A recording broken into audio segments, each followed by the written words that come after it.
Good evening, everybody. Welcome back to yet another live stream brought to you directly from SWP TV.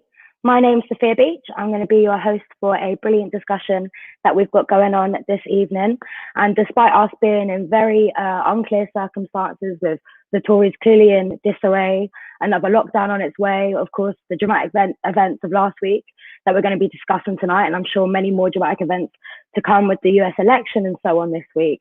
I'm really excited to be talking to you this evening and having a discussion with you about Corbyn's suspension from the Labour Party just last week, and also raising the questions about where now for the left within Labour, and also for those who want to stand in solidarity with Palestine. I'd just like to remind people who are watching at home to please share the stream, ask any questions that you like. We'll try and hopefully filter these in throughout the discussions. We're streaming to you from Facebook, YouTube and Instagram. We've already got 300 people already across these three platforms, so please do continue to share it in your groups, your local Labour Party groups, any sort of political ones that you think. I think a lot of people are clearly wanting to discuss these things. I've seen a lot on social media already, so I think we should get cracking. Of course, as always, it's not just me here on my own. There's much to discuss and I've got lots of questions to ask. So I'd like to introduce our three fantastic guests that we've got tonight. First up, we've got Charlie Kimber, who is editor of the weekly newspaper Socialist Worker. Evening to you, Charlie. It's nice to see you again. We're also joined tonight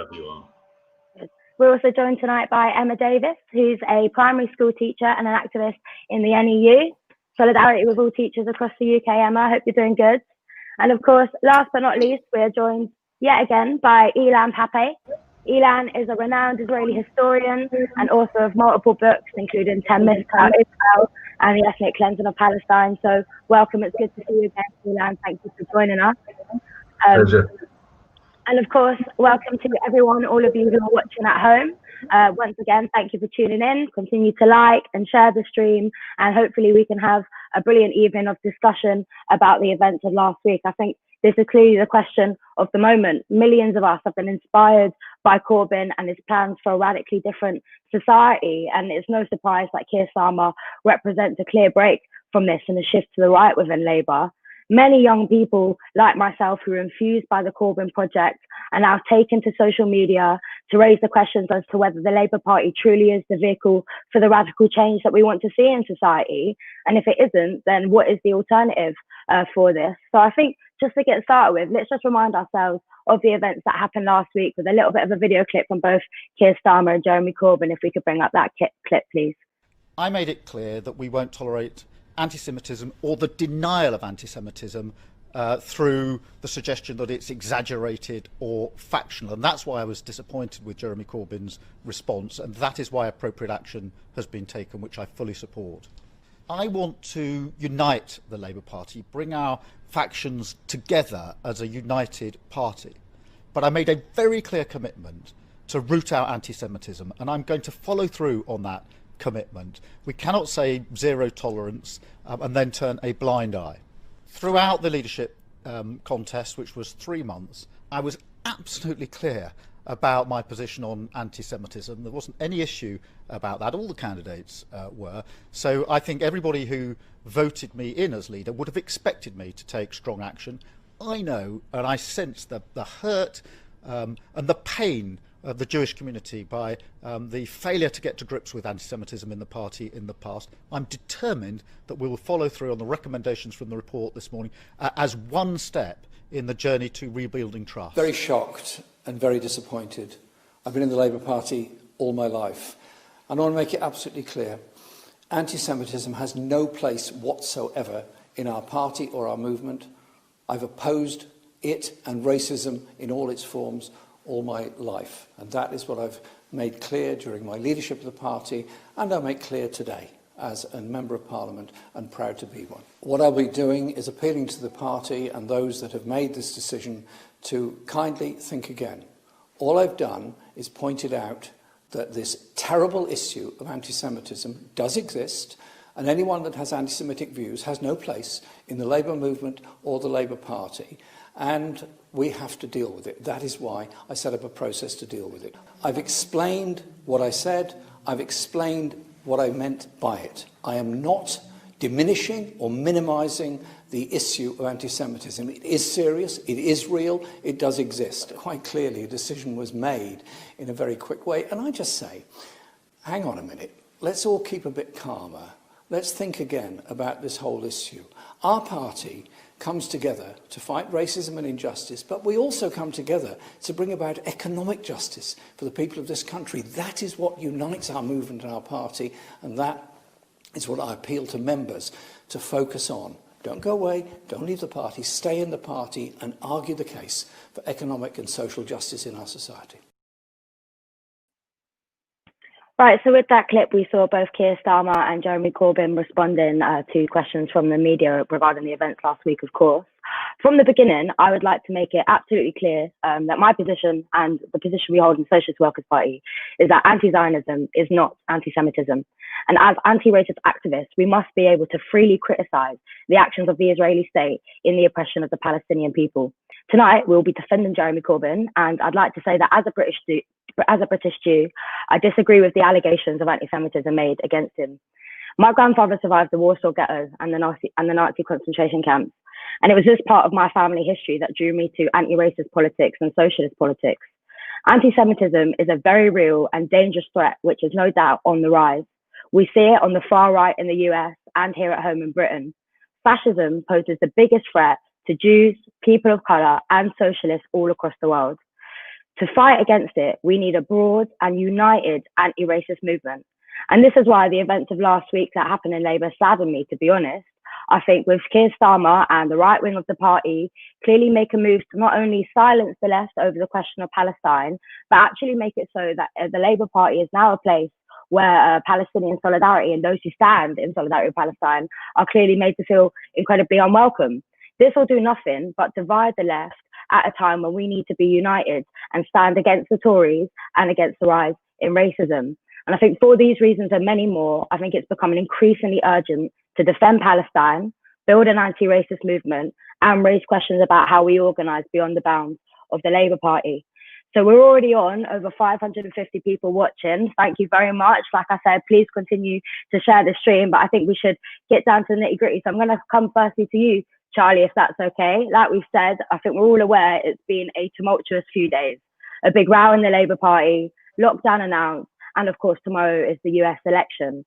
For the left, the suspension of Corbyn has been a key issue. I'd like to ask you, what do you make of all of this stuff? Well, look, this is a political earthquake. Let's remember that less than 12 months ago, Jeremy Corbyn was the leader of the Labour Party and its candidate to be Prime Minister. Now, it's uncertain whether he can be a member of that party. It's no longer a question of whether he can be in 10 Downing Street. It's a question of whether he is allowed to be a member. And there's been nothing quite like this before. Of course, there have been waves of expulsions and suspensions throughout the Labour Party's history, but never anyone so soon after they've held such a major position being excluded from party membership. And the timing is extraordinary. Just think, here we are with Boris Johnson implementing policies around the pandemic which have killed thousands of people, and its chaotic lockdown now is going to lead to the deaths of thousands more. It's a time when millions of people are unemployed or facing unemployment. Poverty stalks the land. It's a time when the world is in turmoil, and Keir Starmer's priority is to get rid of Jeremy Corbyn and to attack the left. Now, why is he doing that? Firstly, I think to extirpate, to eliminate entirely the idea that the Labour Party is a threat to the ruling class. He believes that the way to get elected is to show that you aren't a threat to the rich and powerful in British society. The second is to humble, to humiliate, to intimidate the left inside the Labour Party and, as far as possible, outside the Labour Party. To remove some directly from the party, but to leave the others silent, unwilling to raise their voices against it. And thirdly, to assault the movement for Palestinian rights. It's not accidental that the issue of Palestine is so central, because it focuses all those questions of imperialism, of the British ruling class, of American power. Let's not forget we're holding this meeting on the anniversary of the signing of the Balfour Declaration in 1917, when the British ruling class played a huge role in laying the basis for the removal of Palestinians from their homeland. That's the situation we are in. Now, let me say very briefly what we're going to do about it. Firstly, we stand in solidarity with Jeremy Corbyn. He is not an anti-Semite. It's an extraordinary inversion that one of the most anti-racist people in Parliament is accused of being a racist. It's a vile lie. And we will stand with Corbyn in the trade union movement, in the wider Labour movement, to overturn the decision that has been made about it. But secondly, it can't be done by the method of retreat or by apology. I'm afraid there have been far too many retreats and apologies. And far too often I hear from people on the Labour left now, we should campaign for Jeremy, but we should keep quiet about the question of Palestine or the question of anti-Semitism. These issues need to be confronted head on. If it had been confronted head on some years ago, I do not believe we would be in the position we are now. And finally, I think we have to raise the question of whether this incident should prove to all of us that the Labour Party is not the vehicle for the transformation of society and that Labourism is a dead end. Thanks for that, Charlie. I couldn't agree with you more, if I'm honest. I think you're absolutely right that, of course, the issue of Palestine is the crystallizing kind of key point of all of these evils in society, from imperialism, capitalism and racism itself. So thank you for that introduction. I'm going to now turn to Emma. Emma, you're a primary school teacher, and of course, we've all seen in the news that yet another national lockdown has been announced. However, schools will be kept open and so will university courses will continue to run. The Tories, and Boris Johnson especially, seem to have no control over the COVID crisis and are clearly under an immense amount of pressure. In that context, what do you think of Starmer going for Labour and the left rather than taking the fight to the Tories and those at the top of society? Thanks, Sophia. And I want to just start off as well by saying I completely agree with Charlie about the question of Palestine and anti-Semitism and the importance of standing with the Palestinians. And I really do think that has to be one of our starting points when we talk about this. But when we turn to the question about what's happening in schools, I think it's very clear that the rise in the R rate that we've seen is clearly linked to the reopening of schools in September. And we've seen the stats that come out that between the 1st of September and the 23rd of October, the rate of infection for children aged 2 to 9 increased by multiples of 9.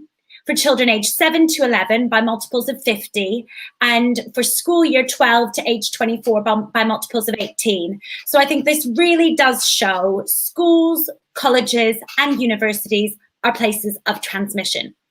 And it's for this purpose that I feel it is a real shame that Keir Starmer, along with his attack on Corbyn and the left this week, is saying, lining up with the Tories, saying schools must stay open, even if this means putting communities in danger, basically siding with the government over the unions.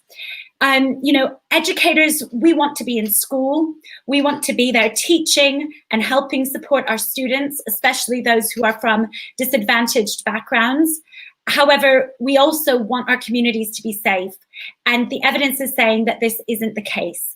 And any national lockdown should include schools, as they have been found to be places of transmission. And I think it's really been brilliant to see my union, the National Education Union, leading on this call. We have a left group called NEU Left. It's a grassroots organisation of educators. We held a meeting that was 150 strong just last night to discuss how we can build support for this bottom up in our schools and local areas, because we know that that is the sort of organisation that we are going to need to win. 1,000 people joined the NEU between Saturday and Sunday after the second lockdown was announced, and over 135,000 have signed the NEU's petition to include schools in the national lockdown. And I think that we also have to remember the hundreds of thousands of educators and parents who organised in the run-up to June, demanding safety in our schools. The NEU recruited thousands of new members and hundreds of new reps. And we can see that everything that the Conservatives promised us from track and trace, from testing to laptops for every student, to free school meals. Each of these they have completely failed to deliver on. And if we look back to June, who was the Education Secretary then? It was Rebecca Long-Bailey, a supporter of Corbyn. Well, what did Starmer do? He sacked her too. At every opportunity, Starmer has aligned himself with the Conservatives to protect the interests of business and the economy. And from May, Starmer argued that the priority had to be schools reopening, disregarding the demands of the unions again. And it seems as though he only really supports the demands of workers and the unions when he's swimming with the tide. So, you know, the Tories' response to the crisis and the new lockdown announcement is evidence of their chaotic approach to the pandemic. It's handed a massive opportunity to the opposition party, but Starmer has failed the working class people every step of the way. So I really feel it's up to us to organise a movement for a genuine left alternative to the Tories. Yeah, thanks for that, Emma. We've had a comment in the comment section from George Price who says, Emma is right, all educational establishments should be closed. And I couldn't agree with you more. Like my mum's a teacher, she's been sent into work every single day. And I think credit to you and solidarity to those in the NEU, especially on those in the NEU left. It's really inspiring and good to see that actually the trade unions are doing what they should be doing, which is standing up for their workers. And I think it's a great thing that I read over the weekend, I think over 1,000 people or something joined the NEU. So I think this is the kind of action we need, particularly when we have a Labour Party that doesn't seem to be representing the workers and the trade unions that have backed it for such a long time. We're on over 600 people watching, so I think it's a perfect time to introduce Ilan Pappé. We're delighted to be joined with you once again, Ilan. We've spoken to you on events like this before on this question, but we seem to find ourselves here once again. It's another ruthless attack by the Labour right, and again on the question of anti-Semitism. Why is Corbyn's suspension so significant? It is significant because it's probably the last stage in a campaign that started 2-3 years ago to weaponize anti-Semitism as means of stifling debate and discussion on Palestine, in particular preventing any criticism on the continued Israeli oppression of the Palestinians. From the very beginning, targeting someone who could be a prime minister or could be and was a leader of the opposition is a kind of a message that says, doesn't matter how high up you are or how important you are, we can get you. These tactics were not born in the United Kingdom. They were imported from the United States. This is exactly how AIPAC dealt with some very powerful senators in the 1960s who dared to express even a moderate criticism on Israeli policies, and they did all they could to destroy their political career. So I think that this is a very important moment. This is a total exposure of how far the pro-Israeli lobby or the pro-Zionist lobby can go. Who are their allies? Who are their allies in Britain and in the Labour establishment as well? And I think it really, and I agree with something Charlie said. Any counter movement by us that is based on apologies or retreats is only going to aggravate the situation. We need to be very proactive on this and challenge everything without being afraid of being continuously condemned as anti-Semites, or in your case, in my case, Sophia, self-hating Jews, which seems to be a new illness that they have invented that seems to affect us. May I only just add one more thing? And I agree totally with a point made also earlier by Charlie on how Palestine epitomizes so many other issues apart from the Israeli Zionist oppression, that it is about social justice and the hypocrisy of mainstream media, mainstream politics in dealing with issues that during this pandemic, it became very clear that even the most neoliberal, neo-capitalist countries and governments in the world had reluctantly to employ, be it for a short term, socialist policies, because otherwise they could have not dealt with the pandemic. And it is a shameful moment in the history of the Labour Party that at this historical juncture, it is unable to seize the historical moment and instead serving a Zionist lobby and a Blairite agenda that wants to obliterate the socialist left. And probably we should look elsewhere, outside the Labour Party, both for the sake of Palestine, for the sake of workers in Britain and in Europe, and for the sake of socialist justice around the world. Absolutely well said. Thank you for that, Ilan. We've had a comment a few minutes ago from Sarah who said, too many retreats and apologies. Well said, Charlie. And of course, she also means Emma and Ilan. She said, #Free Palestine. I think you've answered it somewhat and you've made it quite clear. I completely resonate with you as well. I think it's awful, the retreat of the left and what the Labour Party now represents, particularly at this moment in history, when it really does seem as though, you know, there's young people and movements out on the streets, people are fighting, but the Labour Party is not. So, Ilan, I'd like to ask you again, what do you make of the EHRC report and response from most of the left in Britain, but also across Europe and the world? Yeah, like you, Sophie, I come from a family that whose members, some survived the Holocaust, some of them did not. And the association between a definition of Holocaust denial and with any criticism on Israel, the very linkage between these two issues, one a sacred issue, no doubt, we should not allow any Holocaust denial. But the other one is a hypocritical issue that does not allow genuine criticism of Israel. Linking those two together is an abuse of the Holocaust memory. And I say it as someone who comes from such a family. I think really that the whole justified struggle against Holocaust denial was kidnapped, hijacked by an agenda that has nothing to do with Holocaust denial and has everything to do with an attempt to provide immunity for the Israeli impunity on the ground. And this is something that we should not be deterred by or be intimidated by, despite the fact that the Secretary of State for Higher Education is threatening universities with withholding funds if they don't adopt this definition. I think that we should expose what lies behind this definition, the subtext of this definition.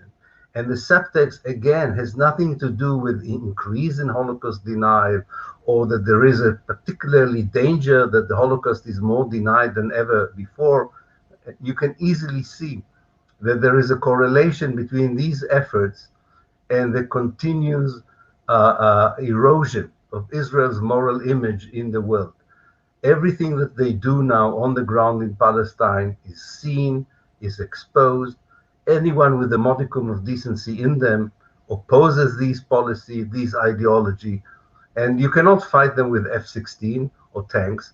So you're fighting them with a weapon of anti-Semitism and even worse, as being Holocaust denier. This is, on the one hand, so pathetic that I think intelligent people find it sometimes hard to confront because it is so ridiculous. But on the other hand, it's very serious because it can really bring, and it already has done so in the States and in England and in the UK, brought to people losing their jobs or their promotion or being under pressure to change their points of view. So we should take it seriously. But like everything else we talked about tonight so far, we have to be proactive and not apologetic, and we should not retreat on this issue as well. Yeah, spot on. Thank you, Eli. I think it is important to note that as we're having this conversation right now, you know, daily life in Palestine continues to go on. The Israeli government continues to illegally occupy land. Innocent Palestinian lives are continued to be lost at the hands of the IDF. And I think, you know, as Jews, this is something that we should point towards. I believe as a Jewish person, I will always stand on the side of the oppressed. That's why I stand in solidarity with Palestine. So thank you for that, Ilan. We'll be coming back to you just in a little bit. But I'm going to turn to Charlie again now. one of the big questions that has been raised here is about the response of the left. Anti-Semitism is, of course, a very real growing threat that we've already spoken about. And of course, the US election tomorrow, we see Donald Trump emboldening the far right and so on, no matter what the result of the election is. These are obviously things that are concerns for us, but it's also been an issue which has pushed the left on the back foot. Has the left been too defensive on this issue? And I'd also like to stick in a question here, which has been put by Les Watts in the comments section. Les asks, will Corbyn be brave enough to organise outside the Labour Party? So there's two questions for you there, Charlie. Well, look, anti-Semitism is real, and it is a growing threat, and it's a growing threat because of the rise of the far right and of fascism across large parts of the world. We know that infests the QAnon conspiracists, for example, who cluster around Donald Trump in the United States. We know that every fascist and Nazi movement, although it takes up Islamophobia and other forms of racism centrally, also comes on to take up anti-Semitism. So that's real. It's not about denying that in any form at all. But let's be clear, that's not what is driving this inside the Labour Party. Starmer's outrage is highly selective. His outrage is not about the migrants who drown in the Channel. It's not about the way in which black people suffer the violence of the police. This is the man who called the Black Lives Matter movement a moment. It's not about the way in which people like Diane Abbott were attacked, for example, inside the Labour Party. You remember that 860-page report which said that Labour Party officials had luxuriated in the humiliation of Diane Abbott, that said that those who had nominated Corbyn in order to broaden the field should be shot. It's highly selective, his outrage, and it has a particular object, as I explained earlier. The trouble is that the left has made far too many concessions. It's not a new thing. This has been going on for 4 years and more. And on every occasion, there was a brutal attack claiming that the Labour Party was anti-Semitic and the left was anti-Semitic. And on every occasion, instead of confronting it politically, the left retreated. And people like Mark Wadsworth and Ken Livingstone, who I don't share all their politics by any means, and I think some of the things they said some of the time were not completely accurate, but be clear, they're not anti-Semites. Were allowed to be driven out of the party. Chris Williamson MP was thrown out for saying something very similar to that which Corbyn said last week.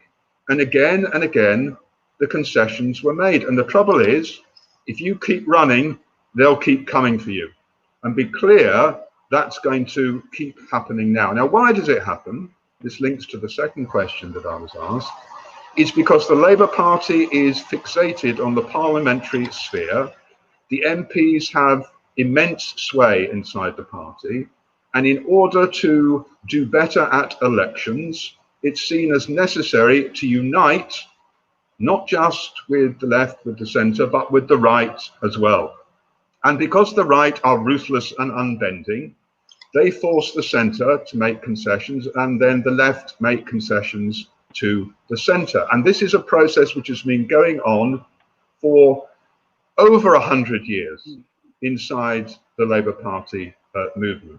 And therefore, the big question is, are people prepared to break from that method? And I hear some talk of people saying we need a different sort of party. Good. Let's turn that into reality. Let's have a party based upon struggle in the streets and the workplaces rather than on Parliament. But I very much fear, from what I've heard, that the main message is unity, and that means giving in to the right. It means reasserting the Labourist tradition, and we have to break from that tradition if we're going to get away from the horrors that we've seen over the last few days. Certainly. Thank you for that analysis, Charlie. I'd just like to let people know that we're on over 600 people watching across all three platforms. That's on YouTube, Instagram and Facebook. So just another reminder to keep asking questions, making comments, and to share that stream so we can get the message out and broaden the discussion. Just whilst you guys are clicking on your computer screens and doing that, I'm going to read out a few more comments that I've seen in the section. Firstly, Shirley says something that was linked to what Ilan was saying, that as a Jew, I've experienced anti-Semitism from all sorts, but the worst and scariest is from the right. But this weaponizing of anti-Semitism is disgusting and actually itself increases anti-Semitism. I couldn't agree more with that. I think whilst we've got these allegations being made against those in the Labour Party, like we've said, we've seen the far right on the rise, you know, anti-lockdown protests and stuff have got elements of anti-Semitism within them. And just like Ilan was saying, the conflation of these two actually means that we are rewriting our own history with this language. And I think anytime someone hears the word anti-Semite, they should think of the horrors of World War II and the far right, and not what we're seeing now with Jeremy Corbyn and the British left. We've also got a comment from Norman who says, sadly, Corbyn went quiet over the Palestinian cause when he was leader. He should have come out and fought for the cause. Instead, by his silence, Labour Party members followed and stayed quiet, fearing suspension if they spoke out. So I guess the question is now, what should we do with members who do wish to speak out? I'm going to come to you once again, Emma. It's just off the back of what Charlie was saying. He mentioned about the electoralism and focus of winning elections in the Labour Party. And it's one of the most forceful arguments, isn't it? And indeed, one which helped Starmer win the leadership election. Everybody said that he's more likely to win an election, he's more presentable, more statesmanly than Corbyn and so on. And, you know, we know how the argument goes. They say that all of us who are inspired by Corbyn's vision for a better world need to simply just put up with Starmer because he can win these elections. Do you think there's any truth in that? And should we be looking towards that approach? And thank you, Sophia, and thanks to the other speakers. And I also just want to share then that I really agree that the attack on Corbyn and on the left as whole is distracting from the real pressing issue of anti-Semitism and the rise of the far right. And to come to your question, I really feel that this comes down to a question of politics, and what is seen as electable in quotations will reflect that. Starmer's perceived electability is directly linked to his support for big business. And in every way, Starmer has sought to distance himself from Corbyn's more progressive or radical policies. One might say that Starmer is the Diet Coke to the Tories' Coca-Cola. Fewer calories, but produced by the same greedy capitalist system. But, you know, Corbyn really represented something different. There were socialist ideas in his manifesto, like supporting nationalisation of key industries like the railways, supporting 1 million climate jobs and calling for a green industrial revolution, and support for workers in struggle. And it's important to remember the mass popularity of his manifesto. 10.3 million people voted for it. And that every time he spoke out against imperialist war and linked it to the rise of Islamophobia and spoke out against the war on terror, actually his popularity grew whenever he made those connections. And it's really completely understandable that this would be seen as a threat to those in the Labour Party, supporting links with big business. Now, the next election isn't until 2024. But we can't wait till then to tackle the fights that we're talking about. The COVID-19 pandemic, the fight against anti-Semitism, Islamophobia, for Black Lives Matter, and against all forms of racism, the rise of the far right, solidarity with Palestine, the climate emergency, the economic crisis. This is why the energy and movement that fueled Corbyn can't be lost to the Labour Party. It needs to go beyond it. And I really feel that the Black Lives Matter movement taught us all a lesson in the summer. It showed us how to fight back by taking to the streets in our masses and bringing the statues down. So did the student climate strikes last year. And in the US, a really good example is the teachers who over years have been organizing, going on strike, and winning demands against Trump, and now over safety for schools around COVID-19. So socialists need to be bringing this energy into our unions, our workplaces, and communities to fight to win the different world we so desperately need. Cheers, thanks for that, Emma. I really enjoyed your analogy about the Coca-Cola and Diet Coke. We've got comments in the section who say the same things. They say Starmer is a lying hypocrite. This is what Richard says. Why has he ignored the threat and racism to Diane Abbott, including from Labour Party officials? I mean, B2 even asks is the Labour Party still a left party? I think, of course, we know there are still socialists and members within it, but is Keir Starmer representative of what Jeremy Corbyn did? Certainly not. I think it's an entirely different party. We see it in the response to your union, but also in the response, like we said, to the attacks on Corbyn. But you mentioned the BLM movement. I was proud to say that I was on that demonstration in Bristol when they toppled the statue of Edward Colston. And what did Keir Starmer do? He condemned it. And refused to say that it was a racist statue that should never have been put up in the first place. So I think that kind of says it all for you, really, with what Keir Starmer and his vision for the Labour Party seems to represent at the moment. But that being said, he is not representative of all members in Labour. I think we have to remember that as socialists. I'm going to come back to you, Ilan, if that's okay. You're someone, of course, as we know, who's been inspiring and has spoken up for many years on the great injustice we see in Palestine. Many of those inspired by Corbyn's talk of social justice, not least on the question of Palestine, will no doubt have seen his suspension as a blow. I mean, I'm one of those people included. What can we do to keep up the fight for justice, but also learn the political lessons from this experience? I think there are a few lessons to be learned from that setback, and I agree with you, Sophia. It's a setback, it's a blow. We cannot underrate the importance of what happened.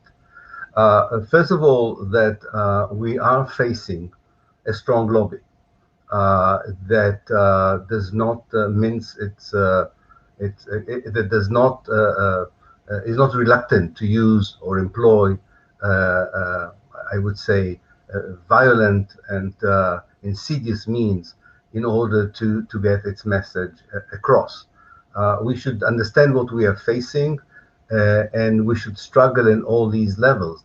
They could be legal, parliamentarian, on the streets, in campuses, and among all walks of life in the society. So one lesson is that we have here a struggle, a genuine struggle to be heard, even for the purpose of expressing solidarity with the Palestinian people, but remembering that this expression of solidarity is very, very important to the oppressed people of Palestine, and therefore this is a justified struggle, and despite such setbacks as this one, we have the support from most of the people in our civil society and around the world.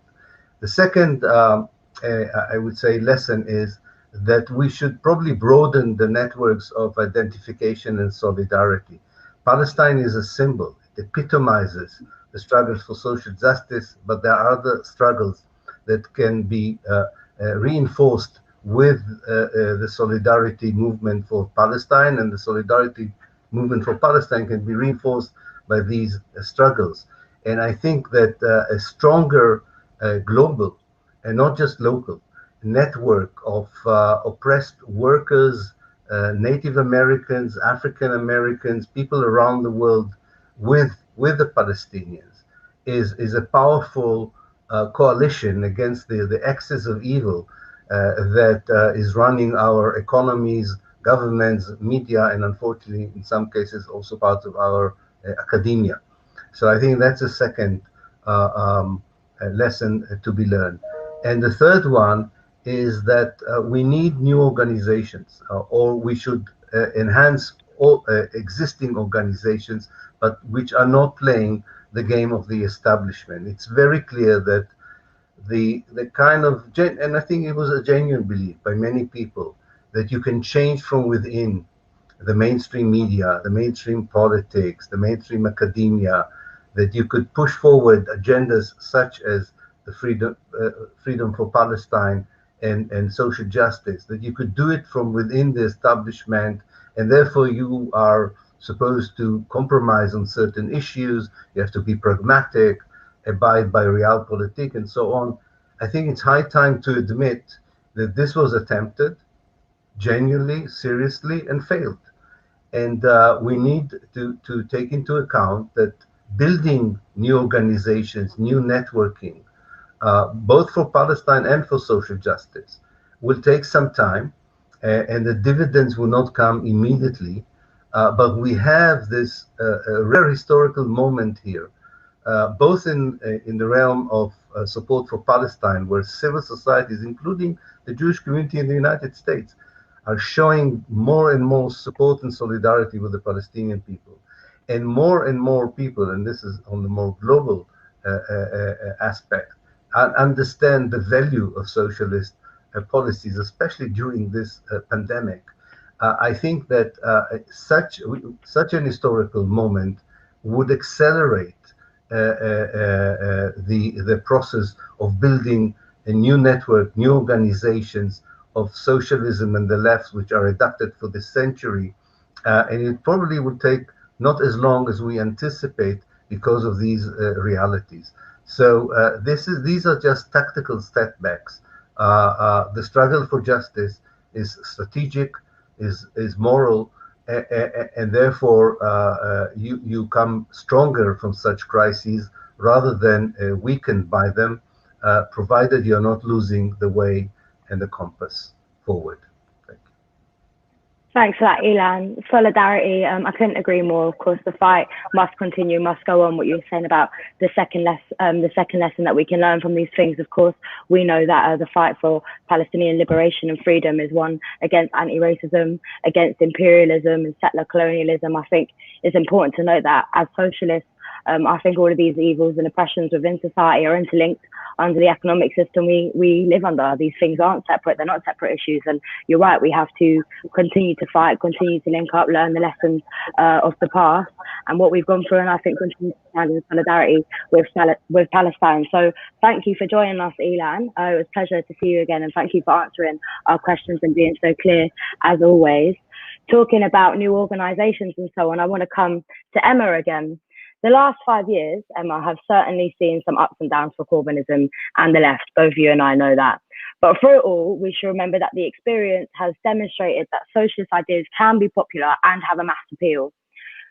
Many Corbyn supporters on Facebook and Twitter and on Instagram as well, in online meetings and so on, are openly questioning whether they should remain in the Labour Party. I mean, we've got a comment from Linda who says, "I resigned from Labour before I was thrown out." Lots of Labour Party members are appalled at the suspension, but feel that they can fight inside but the left has made too many concessions and so many people have been expelled. This is something that Linda said. So I'd like to ask you, Emma, what are all of your thoughts on this and the arguments about remaining and fighting? And thank you, Sophia, and for those comments as well. And I just think we have to have as our starting point that it's not just Labour Party members who are disappointed with what has happened. Actually, this is a challenge for the left as a whole. And you know, we talked about the Black Lives Matter movement before, but let's not forget that as well as condemning the statues coming down, Starmer also called it a moment and not a movement, which I think also really, you know, makes us question which part of the Labour Party should we be investigating for problems with racism. So I think when we talk about, you know, the nature of the Labour Party and what organisation genuine socialists should be a member of, I think it's really important to recognise that the Labour Party in its essence is a reformist party. This means that it seeks change through winning elections and parliament and within the existing capitalist state and system.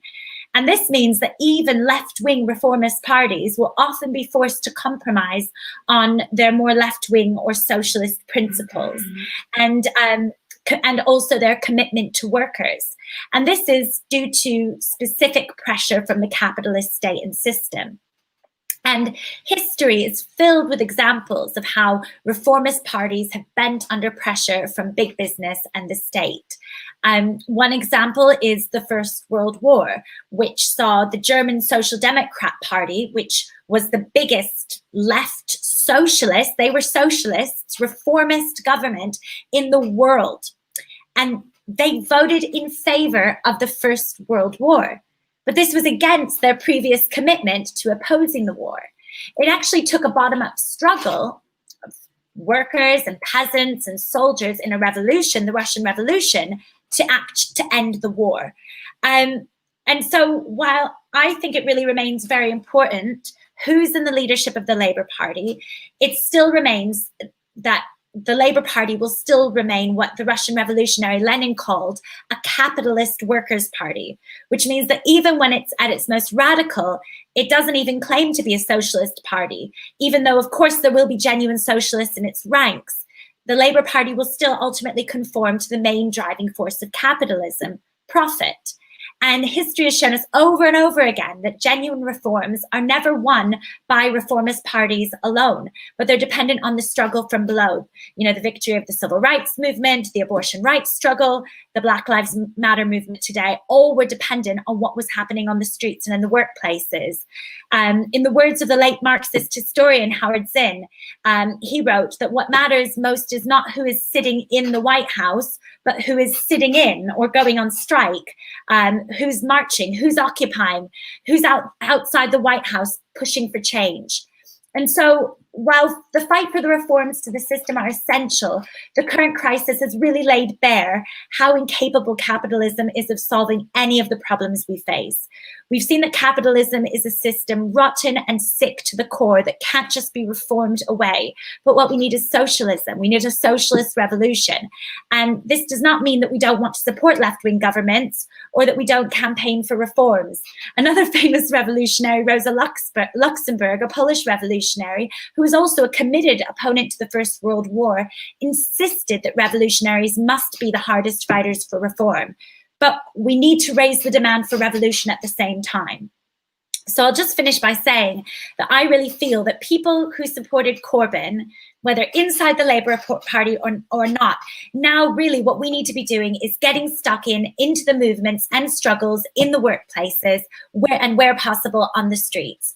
Organising for the inclusion of schools and colleges in the national lockdown, campaigning to defend and extend the furlough and for the creation of jobs, for green jobs, support the movement against racism and for Black Lives Matter, protest over the climate emergency, for freedom for Palestine. We are strongest when we organise collectively as workers in our workplaces and trade unions. So wherever possible, socialists should be raising these issues in their workplaces, taking collective action and linking together with other groups of workers and community groups, like we've seen groups of teachers doing across the US, to push for a struggle for the revolutionary change that we need. Amazing. Thank you so much, Emma. Clearly, Abby Armstrong completely agrees with you. As you were speaking, she wrote a comment saying, I left the Labour Party when Corbyn was suspended. I cannot support a party which would expel a lifelong anti-racist member and bow to the racism and classism of the Tories. I know it's a school night, so thank you for joining us, Emma. And also, I'm aware that you're specialising in a music teacher, but that was a spot-on history lesson that I felt like you just gave us. So thanks once again for joining us. Solidarity with all the work that you're doing in the NEU. Do keep up the good fight, and hopefully we'll see many actions and so on to come. But thank you for joining us. Finally, I want to come to you, Charlie, once again to wrap us up this evening. It's one thing to say, just as Emma has done brilliantly, that the Labour Party simply does not cut it, quite frankly, as it is, especially with Keir Starmer at the head of it. But in a world of such chaos, COVID, climate change, racism, economic crisis, and so on, is there really an alternative where the left can be more effective? Well, look, our argument is not that the Labour Party is exactly the same as the Tories. It's not. Its links to the trade union leaderships means it's a different sort of organisation. But it's an organisation which, from Tony Blair on one end to Jeremy Corbyn on the other, shares one central principle, that struggle outside Parliament must be subordinated to struggle inside Parliament. The winning of elections is absolutely central. And this has been the hallmark of the Labour Party since its inception. It's the one unbending principle that it has always held to. And it's meant that it supported the First World War, as Emma said, was the party that developed the British atomic weapons. It's the party that led, alongside George Bush, the war in Iraq. And we should remember that history, because although what Starmer is doing is appalling and outrageous, it's not really shocking if you look back at that history. And therefore we have to look at a different form of politics. And here sometimes it's said, if we leave the Labour Party, we'll be doing Keir Starmer's job for him. Well, if you leave and give up, withdraw from activity, if you feel there's nothing can be done, then probably that is going to cheer up Keir Starmer. That's not what we're arguing. We're arguing to liberate yourselves, to come outside and join a revolutionary organisation. And what I'd say is, what really cheered you up over the last 2 years? I know for me it was the climate change strikes and the climate change rebellions. It was the Black Lives Matter movement. It was the movements in Algeria and Sudan and Catalonia and Hong Kong, and in Chile, the French Yellow Vest movement. It is looking now at the women of Poland taking to the streets, demanding abortion rights and shaking up the right-wing government in Poland. It's about seeing where the wellspring of resistance and change comes from. And I know that those movements, almost all of them, had nothing to do with the traditional social democratic parties or the trade union leaderships. They emerged semi-spontaneously from the resistance of people against intolerable conditions. And we will see again and again that sort of resistance break out. The question is, can it break through to become a challenge to the whole of the system itself? And this is urgent. Capitalism threatened existential problems of nuclear war, of poverty, of racism, now offers us as well climate catastrophe and recurring pandemics. This is the situation. It's an urgent situation in front of us. And I'd urge people not to burrow back into the structures of Labour and Labourism, a slightly different form of Labour Party. That's been tried. It's tried by Syriza in Greece, the great hope of Europe in 2015, now broken by the power of the international institutions and by the Greek ruling class. Look at Podemos in the Spanish state, now a party which emerged from the great resistance against the last financial crisis and seemed to be again a huge hope, but is now sitting with a right social democratic government implementing policies that are disastrous for Spanish workers. So our message is one not of despair, but one of hope, that from those movements we need to fashion something different to that which we've been offered before, a revolutionary organization which doesn't fixate on parliament, but draws its energy from the movements from below and allies that with a set of politics that says it's not a particular form of capitalism that's the problem. It is capitalism itself. It's not the adjective, neoliberal capitalism, unregulated capitalism. It's the noun, capitalism is the problem. And we have to do away with that capitalist system. And all the great advances of the British working class have come from struggle from below. And this is what we need to base ourselves on. And I'd urge people tonight, break from the party that has suspended Jeremy Corbyn. Break also from the structures of the party that make compromises and concessions inevitable. And instead join the Socialist Workers' Party to become part of every struggle that takes place, but also to have a vision of revolutionary political socialist change. Thank you.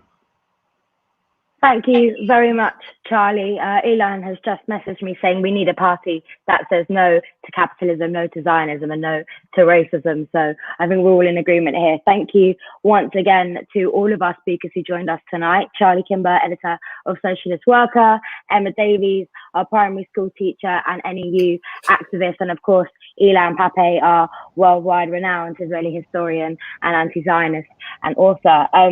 We just got a little few announcements before we look off for the evening. I hope that everybody's learned a lot from that discussion. I certainly did, and I feel much more confident now to be going out into my workplaces or our educational school places and so on, and to be tackling these arguments and putting forward a strong defence of Jeremy Corbyn and a defence of anti-Zionism as a political position.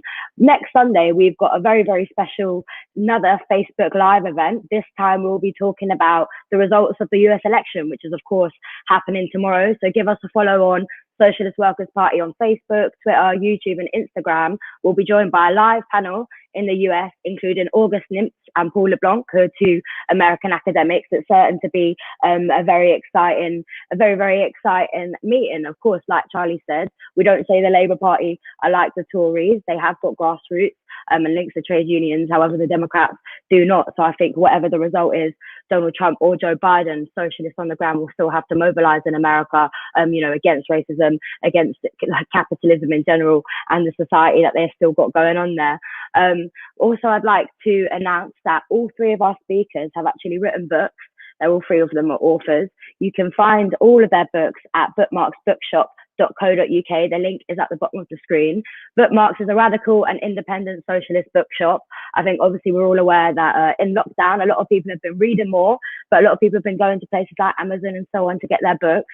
We really encourage you to buy your books from Bookmarks. They're sustainable and it's a good cause. And we all know that actually independent books in bookshops and radical bookstores, there's not many of them left here in Britain. So it's good to go and support those sorts of businesses. And lastly, I would just like to second what Charlie touched on, really. Of course, today we have discussed what this seems to be, or is clearly the end of Corbynism and an alternative to Labour. But despite Jeremy Corbyn's suspension, there were still millions of us who were inspired by the type of society that he fights for. And we cannot lose hope for this kind of society.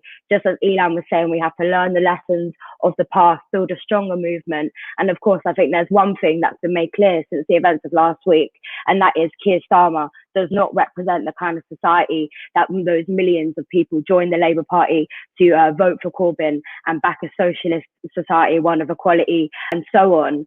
So I think for all of us who have been part of the inspiring movements that Charlie just spoke about, from Black Lives Matter, the climate movement, powerful anti-austerity movements and so on, we must continue to organise and agitate against Boris Johnson and the murderous Tories. I think we have to remember that in the pandemic that's going on, it's the Tories who have completely mishandled the situation and let thousands of people die, and working class people and so on. So I think we cannot lose hope, and we have to continue to agitate and fight against them. If Keir Starmer won't fight against them, then we certainly will. As socialists, I think in order to build this world that we're talking about, we need a radical organisation that goes beyond the limits of electoralism. We need to oppose racism, sexism, transphobia. We need to fight against climate catastrophe and all other oppressions in all its forms. And this is exactly what we do in the Socialist Workers' Party. We are a party of leaders who will never compromise on our values. We will defend Palestine, and we will fight for a world of justice, equality, one free of bigotry and racism. And this is a society that is free of capitalism, a socialist one.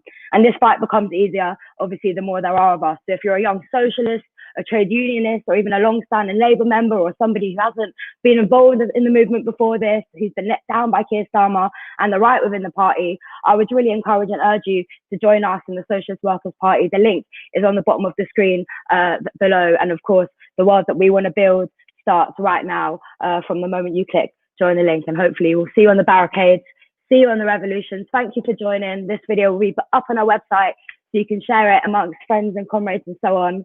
And last but not least, I'd like to encourage everybody to stay safe, but most importantly, stay socialist. So good evening. Bye.